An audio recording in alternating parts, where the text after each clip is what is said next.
कहानी की शुरुआत होती है एक खुफिया कमरे से, जहां फ्रेडरिको नाम का एक आदमी काला जादू कर रहा था। उसके सामने एक सुंदर सी लड़की की तस्वीर थी और फ्रेडरिको इसी लड़की पर काला जादू करने की कोशिश कर रहा था। अब इस काले जादू की प्रक्रिया शुरू करने के बाद फ्रेडरिको ने खुद को एक सोफे के साथ रस्सियों से बांध लिया। तभी हम देखते हैं कि इस कमरे में एक डॉक्टर भी मौजूद था, जो एक आरी की धार को तेज कर रहा था। फिर उसने फ्रेडरिको की इजाजत लेकर एक ही झटके में उसके पैर काट डाले, जहां से खून का फव्वारा छूट गया, जिससे सारा कमरा खून से लथपथ हो गया। इसके बाद हम 3 लोगों को देखते हैं जो डिलीवरी के लिए ट्रक में पैकेज ढूंढ रहे थे। ट्रक में बहुत ज्यादा बदबू थी, पर फिर भी उन्होंने जैसी तैसी पैकेज को ढूंढा। ये पैकेज कुछ और नहीं बल्कि फ्रेडरिको की कमरे वाला सोफा ही था। इस सोफे पर फ्रेडरिको की एक्स गर्लफ्रेंड फ्रेंचेस्का का पता लिखा था। इसी दौरान हम एक नाइट क्लब देखते हैं, जहाँ एक बैंड की रिहर्सल चल रही थी और फ्रेंचेस्का डांस कर रही थी।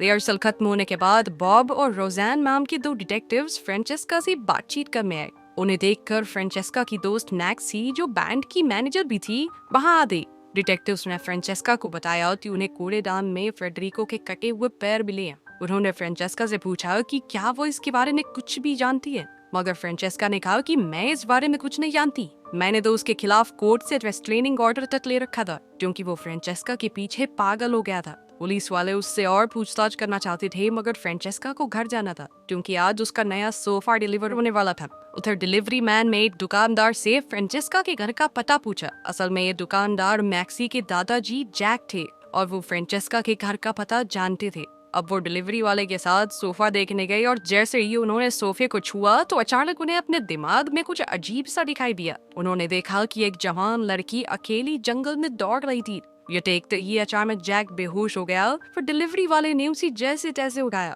होश न आने पर जैक ने कहा कि वो एकदम ठीक है, मगर सच तो ये था कि उस लड़की की झलक देखकर उसे बहुत अजीब सा लग रहा था। इसी दौरान मैक्सी ने फ्रेंचेस्का को उसके घर छोड़ा। यहाँ फ्रेंचेस्का का नया बॉयफ्रेंड पीजे बाद में सोफे पर बैठकर उसका इंतजार कर रहा था। इसके बाद वो सोफे को घसीट कर फ्रेंचेस्का के लिविंग रूम में ले गया। फिर उसने फ्रेंचेस्का से कहा कि वो अपने कुछ दोस्तों से मिलने बाहर जा रहा है। कुछ देर बाद फ्रेंचेस्का नहाने चली गई, मगर उसे ये एहसास नहीं हुआ कि वो सोफा उस पर नजर रखे हुए था। फिर रात के समय फ्रेंचेस्का अपने नए सोफे पर बैठकर आराम कर रही थी, लेकिन तभी अचानक उसे महसूस हुआ जैसे वो घर में अकेली नहीं है। जल्द ही उसे लगने लगा कि वो सोफा उसे अलग तरह से छू रहा है। तभी अचानक फ्रेंचेस्का की आंख खुल गई तो उसने देखा कि वो अपने बिस्तर पर थी। पहले तो उसे लगा कि शायद ये कोई सपना था, लेकिन जो भी उसने महसूस किया वो एकदम असली कैसा था। तभी हम देखते हैं कि उस सोफे के पीछे उसी लड़की की आत्मा खड़ी थी, जिसकी झलक जैक ने देखी थी। उधर जैक अपने घर पर उसी लड़की के बारे में रिसर्च कर रहा था।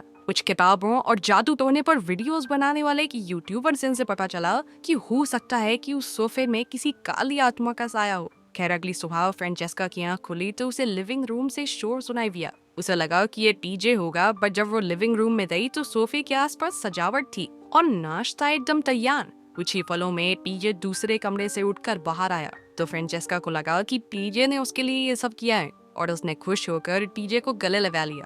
मगर टीजे को समझ नहीं आ रहा था कि आखिर ये किसने किया। खैर फ्रेंचेस्का खुश थी और उसके फ्री वन के नंबर बन रहे थे, तो उसने कुछ नहीं कहा।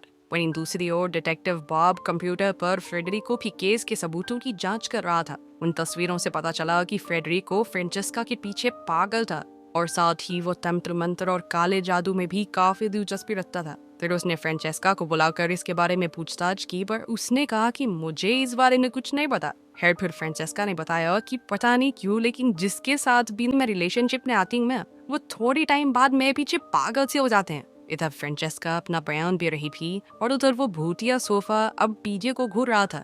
ये सोफा फ्रेंचेस्का के बॉयफ्रेंड से जलता था, इसलिए उसने सीधा जाकर पीजे को स्टोव पर धक्का दे दिया और उसकी टांग में लोहे का सरिया घुसा दिया। पीजे ने दर्द में करहाते हुए फ्रेंचेस्का को फोन किया और वो जल्द ही डिटेक्टिव बॉब के साथ घर पहुंची। उन्होंने देखा कि पीजे जख्मी हालत में बाथटब में पड़ा था। फ्रेंचेस्का ने उसे बाहर निकाला और बॉब ने लिविंग रूम में जाकर देखा कि वहाँ बीचों बीच बस एक सोफा रखा था। पीजे ने कहा कि इस सोफे में किसी बुरी आत्मा का साया है और इसमें ही मेरे ऊपर हमला किया था। लेकिन फ्रेंचेस्का को उस पर यकीन नहीं हुआ और उसने पीजे को आराम करने को कहा।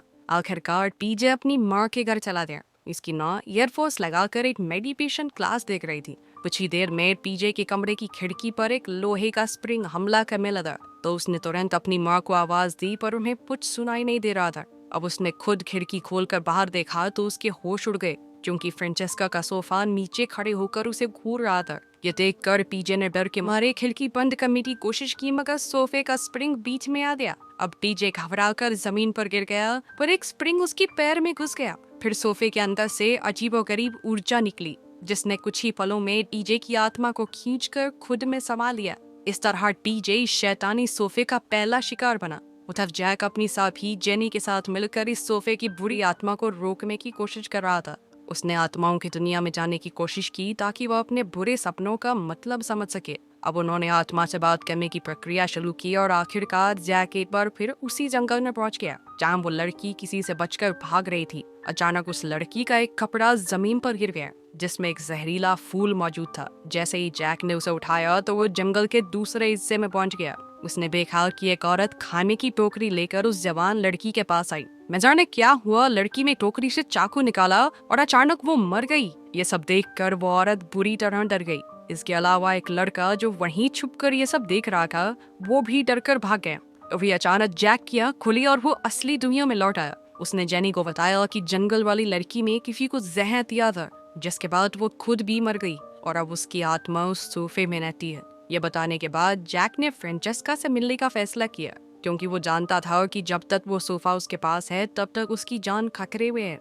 उधर रात होने पर फ्रेंचेस्का की आंख खुली तो वो सोफे पर थी और अचानक उसे जमीन पर अपनी अंडरवियर दिखाई दी। जैसे ही वो उसे उठाने के लिए बढ़ी तो उसे बाथरूम में किसी की परछाई दिखाई दी, लेकिन जब वो बाथरूम में गई तो वहाँ कोई नहीं था। अब उसने बाथरूम की खिड़की बंद कर दी और दरवाजे की तरफ बढ़ी, लेकिन फिर उसे दोबारा से किसी की परछाई दिखी। लेकिन तभी अचानक दोबारा से उसकी आंख खुल गई और उसे एहसास हुआ कि ये सब बस एक सपना है। फ्रेंचेस्का ने चैन की सांस ली, लेकिन जल्द ही उसे लिविंग रूम से शोर सुनाई दिया। अब वो एक टॉर्च लेकर फिर से देखने गई तो अचानक सोफा उसकी तरफ बढ़ा और वो जोर से चिल्ला उठी। अब फ्रेंचेस्का ने तुरंत मैक्सी को फोन करके बुलाया। मैक्सी जल्द ही उसे अपने घर ले गई, क्योंकि उसे लगा कि फ्रेंचेस्का को फ्रेडरिको की मौत का सदमा लगा है। फिर वो दोनों चैन से सो गए। अगले सुबह टीजे की माँ वैक्यूम क्लीनिंग कर रही थी तो वो टीजे के कमरे में गई, जहाँ उसकी लाश पड़ी थी। अचानक वैक्यूम क्लीनर में टीजे की लाश को भी खींच लिया। इधर फ्रेंचेस्का इस सबसे अनजान थी कि पीजे के साथ क्या हुआ। वो सुबह अपने घर लौटी, जहाँ सोफा बिल्कुल अपनी जगह पर रखा था। जल्द ही उसे डिटेक्टिव बॉब का मैसेज मिला, जिसने उसे तुरंत पुलिस स्टेशन जाने को कहा। फ्रेंचेस्का दौड़कर अपने घर से बाहर निकली, पर तभी उसके सामने रैल्फ आ गया। वो भी उसका एक एक्स बॉयफ्रेंड था। फ्रेंचेस्का ने उससे कहा कि मैं अभी तुमसे बात नहीं करना चाहती, लेकिन रैल्फ तो उससे शादी करके उसके साथ परिवार बसाना चाहता था। पर फिर भी फ्रेंचेस्का उसे नजरअंदाज करके पुलिस स्टेशन की ओर निकल पड़ी। खैर, उसके चाहते ही रैल्फ ताला तोड़कर उसके घर में घुस आया। उधर पुलिस स्टेशन में फ्रेंचेस्का को टीजे की डरावनी मौत की खबर मिली तो वो फूट फूट कर रोने लगी। खैर, पुलिस वालों को एक केस भी सुलझाना था, इसलिए बॉब ने मैक्सी को बुलाया ताकि उन दोनों से पूछताछ की जा सके। फिर बॉब और रोजान ने उन्हें टीजे की लाश की तस्वीर दिखाई। टीजे के चेहरे पर फ्रेंचेस्का के नाम के 2 अक्षर लिखे थे। आखिरकार बॉब ने हिसाब लगाया कि टीजे और फेडरिको दोनों के कत्ल आपस में जुड़े हुए हैं। फिर उसने उन्हें फ्रेंचेस्का के एक्स बॉयफ्रेंड्स की लिस्ट देकर कहा कि इनमें से कोई शायद कातिल हो सकता है, क्योंकि फ्रेंचेस्का ने बताया था कि ये सभी उसके पीछे पागल हो गए थे। अब बॉब ने उसे लिस्ट में से वो नाम निकालने को कहा जिन पर उसे शक है, तो फ्रेंचेस्का ने रैल्फ का नाम निकाला, क्योंकि वो आज सुबह ही उससे मिलने आया था। इसके बाद दोनों डिटेक्टिव्स को सारे सबूतों को देखने के बाद वॉरेन ली नाम के एक आदमी पर शक हुआ। यह आदमी एक जानवरों का डॉक्टर था। अब वो जांच के लिए बाहर निकल पड़े और इधर रैल्फ फ्रेंचेस्का के घर में घुस आया। वो घर का सिक्योरिटी सिस्टम चेक कर रहा था, पर वो ये नहीं जानता था कि घर के कैमरे नहीं बल्कि सोफे ने उस पर नजर रखी हुई है। इसके बाद रैल्फ फ्रेंचेस्का के कमरे में जाकर उसकी अलमारी तलाशने लगा। अचानक उसे लिविंग रूम से शोर सुनाई दिया, पर उसने इस पर ध्यान नहीं दिया और फ्रेंचेस्का के 2 अंडरवियर्स निकालकर बेड पर रख दिए। सब इस लड़की के अंडरवियर के पीछे क्यों पड़े? इसके बाद वो खुद कंबल में घुसकर रंगीन सपने देखने लगा। वो इतना खो गया कि उसे पता ही नहीं चला कि सोफा कब उसके पास आ गया। सोफा बेड के पास गया और उसने रैल्फ के सर पर जोरदार वार किया, जिससे रैल्फ की मौके पर ही मौत हो गई। वहीं दूसरी ओर फ्रेंचेस्का मैक्सी के घर पर थी, पर अब मैक्सी को अपने दादा जैक को ढूंढने जाना था। उसके जाने से पहले फ्रेंचेस्का ने मैक्सी को अपने घर बुलाया, क्योंकि उसे अपने सोफे से डर लग रहा था। ये कहकर फ्रेंचेस्का ने मैक्सी की बाजू जोर से दबाई, जिससे मैक्सी को काफी अजीब लगा। मैक्सी ने फ्रेंचेस्का से पूछा कि क्या वो ठीक है। पर शायद फ्रेंचेस्का किसी ख्याल में खोई हुई थी और कुछ ही पलों में वापस नॉर्मल हो गई। इसके बाद मैक्सी अपने दादा जैक के घर चली गई। उधर पुलिस स्टेशन में डिटेक्टिव बॉब फ्रेडरिको की रिकॉर्ड की हुई वीडियोस देख रहा था। रोजान ने भी ये वीडियोस देखी तो उसे वही सोफा दिखाई दिया जो फ्रेंचेस्का के घर पर था। इससे उसका शक और बढ़ गया। वहीं दूसरी ओर मैक्सी जैक से मिली तो जैक ने उसे बताया कि फ्रेंचेस्का का सोफा किसी बुरी आत्मा के वश में है जो कि बहुत ज्यादा ताकतवर है। इससे मैक्सी का शक भी यकीन में बदल गया, क्योंकि उसे भी लगता था कि इन अजीबोगरीब घटनाओं और फ्रेंचेस्का का बदलाव बदलने के पीछे उस सोफे का कोई तो लेना देना है। अब उसने अकेले फ्रेंचेस्का के घर जाकर सोफा बाहर निकालने का फैसला किया। पर जैसे ही वो वहां पहुंची तो उसे बालकनी में रैल्फ की लाश दिखाई दी। अचानक उस लाश को किसी ने खींचा तो मैक्सी ने पास जाकर देखा कि वो वैश्य सोफा ही रैल्फ को धक्का दे रहा था। फिर अचानक उसने रैल्फ की लाश को बालकनी से धक्का दे दिया। ये देखते ही मैक्सी को यकीन हो गया कि काले जादू वाले सोफे की कहानी सच्ची है और उसने चुपचाप यहाँ से भागने का फैसला किया। मगर अचानक उसका पैर एक क्लिप पर पड़ा, जिसकी आवाज से सोफे को पता चल गया कि वहाँ कोई और भी मौजूद है। अब मैक्सी ने यहाँ से भागने की कोशिश की, पर सोफे ने अपने स्प्रिंग से दरवाजा बंद कर दिया और फिर मैक्सी की तरफ भागा। इधर मैक्सी ने जल्दी से खुद को बाथरूम में बंद कर लिया और खिड़की से भागने की कोशिश करने लगी, लेकिन दरवाजे के छेद से सोफा उसे देख रहा था। जैसे ही मैक्सी खिड़की से कूदने वाली थी तो उसका पैर फिसल गया और वो सीधा नीचे रखे कूड़ेदान में जा गिरी। बदकिस्मती से इतनी जोर से गिरने की वजह से मैक्सी की मौके पर ही मौत हो गई और हम देखते हैं कि उसकी गाड़ी की चाबियां भी ऊपर ही रह गई थी। खैर, मैक्सी के जाने के बाद सोफा सिंक की तरफ गया और अपनी जादू की मदद से उसने फ्रेंचेस्का से बात करने की कोशिश की। इधर फ्रेंचेस्का को मैक्सी के घर की सिंक में सोफे की आवाज सुनाई दी। वो वलेरिया नाम की एक लड़की को पुकार रहा था। अब फ्रेंचेस्का ध्यान से सुनने के लिए सिंक के पास गई, पर तभी अचानक दोनों डिटेक्टिव्स वहां आ गए, जिससे फ्रेंचेस्का डर गई। खैर, फिर उसने डिटेक्टिव्स को बताया कि मैक्सी 2 घंटे पहले गई थी। अब मैक्सी को ढूंढने के लिए उन तीनों ने मिलकर फ्रेंचेस्का के घर जाने का फैसला किया। लेकिन जब वो वहां पहुंचे तो वहां मैक्सी तो नहीं थी, पर उसके घर की चाबियां थी। फ्रेंचेस्का ने मैक्सी को फोन किया तो उसे बाहर से मैक्सी का फोन बजने की आवाज सुनाई दी। फिर डिटेक्टिव्स बाहर कूड़ेदान के पास पहुंचे तो वहां उन्हें रैल्फ की लाश मिली। अब रैल्फ की मौत के बाद ये केस और उलझ चुका था। इधर फ्रेंचेस्का को एक बार फिर से वलेरिया नाम सुनाई दे रहा था और जैसे ही वो पीछे मुड़ी तो उसे एहसास हुआ कि ये आवाज उसके सोफे से आ रही है। अब वो डर के मारे घर से बाहर आ गई और उसने देखा कि सोफा और रैल्फ की आत्मा खिड़की से उसे देख रहे थे। ये देखकर उसकी सांसें सूख गई और उसे मैक्सी की गाड़ी दिखाई दी तो वो तुरंत उसमें बैठकर भाग निकली। अगली सुबह हम देखते हैं कि वो समुद्र किनारे सड़क पर खड़ी थी। वो फूट फूट कर रो रही थी क्योंकि उसे लग रहा था कि मैक्सी भी टीजे की तरह मारी गई। पर तभी उसे मैक्सी के दादा जैक का फोन आया और उन्होंने कहा कि वो उसके साथ हो रही अजीबोगरीब घटनाओं का कारण जानते हैं। अब फ्रेंचेस्का उनसे मिलने पहुंची और उन्हें बताया कि मैक्सी मिल नहीं रही है। साथ ही उसे वलेरिया नाम की अजीबोगरीब आवाजें सुनाई देती हैं। ये सुनते ही जैक को अपनी रिसर्च याद आई और वो समझ गया कि ये उसी लड़की की बात हो रही है जिसे उसने जंगल में देखा था। उसका पूरा नाम वलेरिया कॉलेट था और वो अपने पति जेरार्ड के साथ लोगों को जहर देकर उन पर काला जादू करके उनकी आत्माओं को अपने वश में करती थी। मगर कुछ समय बाद सबके सामने उसका पर्दाफाश हो गया और जेरार्ड को सजाए मौत हुई। इसके बाद हमने सपने में देखा ही था कि वो कैसे मरी। इसके बाद वलेरिया मैरी नाम की एक औरत को जहर देकर मर गई थी। तब फ्रेंचेस्का ने कहा कि मैरी तो उसकी परदादी थी।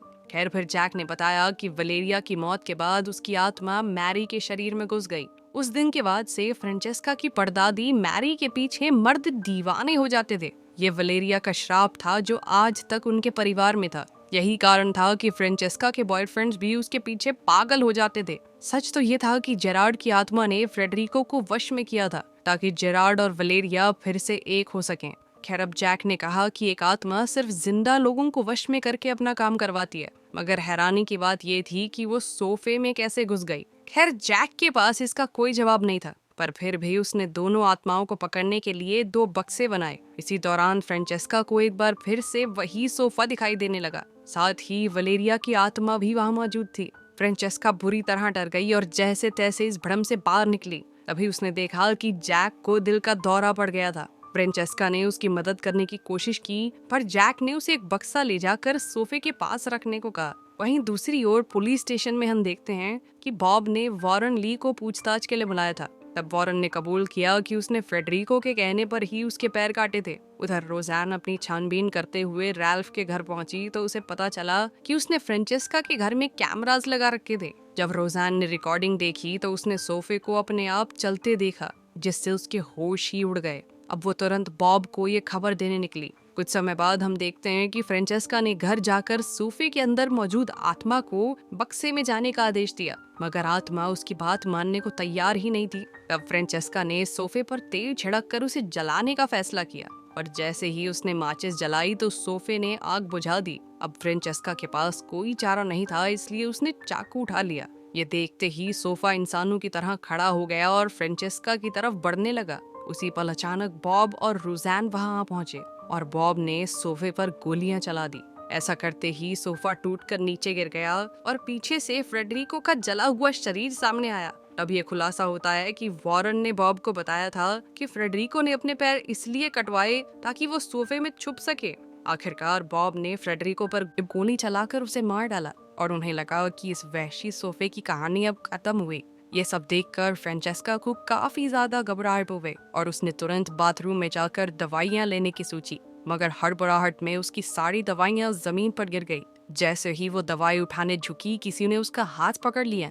ये कोई और नहीं बल्कि वलेरिया की वैश्य आत्मा की, और जल्द ही वो फ्रेंचेस्का के शरीर में घुस गई। अब रोज़ैन उसके पीछे बाथरूम में आई तो फ्रेंचेस्का ने दरवाजा खोलकर कहा कि सब कुछ ठीक है। कुछ ही पलों में हमने नीचे कूड़ेदान में देखा कि मैक्सी मरी नहीं थी, वो बस बेहोश हो गई थी।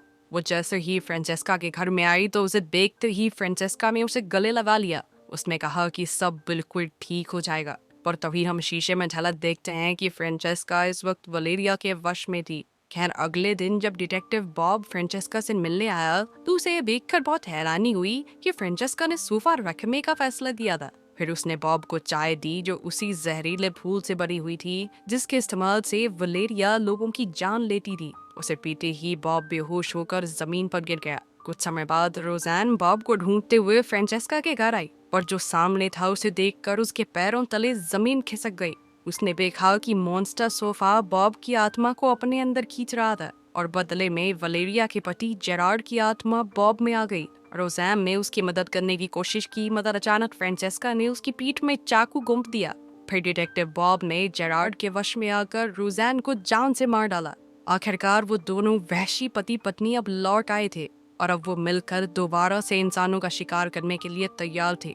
थोड़ी देर बाद मैक्सी अपनी गाड़ी में फ्रेंचेस्का से मिलने आई। बॉब और फ्रेंचेस्का के जाने के बाद वो चुपके से घर में घुस गई तो उसे डिटेक्टिव रोज़ैन की लाश मिली। उसने तुरंत एम्बुलेंस को फोन किया, पर उसी पल उसकी नजर सोफे पर पड़ी और उसे एहसास हुआ कि सोफा उसे कुछ कहना चाहता है। मैक्सी ने उसके करीब जाकर देखा तो उसे एक बटन में फ्रेंचेस्का की आत्मा दिखाई दी जो मदद की गुहार लगा रही थी। तब मैक्सी को एहसास हुआ कि फ्रेडरिको के बाद अब फ्रेंचेस्का इस मॉन्स्टर सोफे में कैद हो गई थी और यहीं पर यह अजीबोगरीब कहानी खत्म होती है।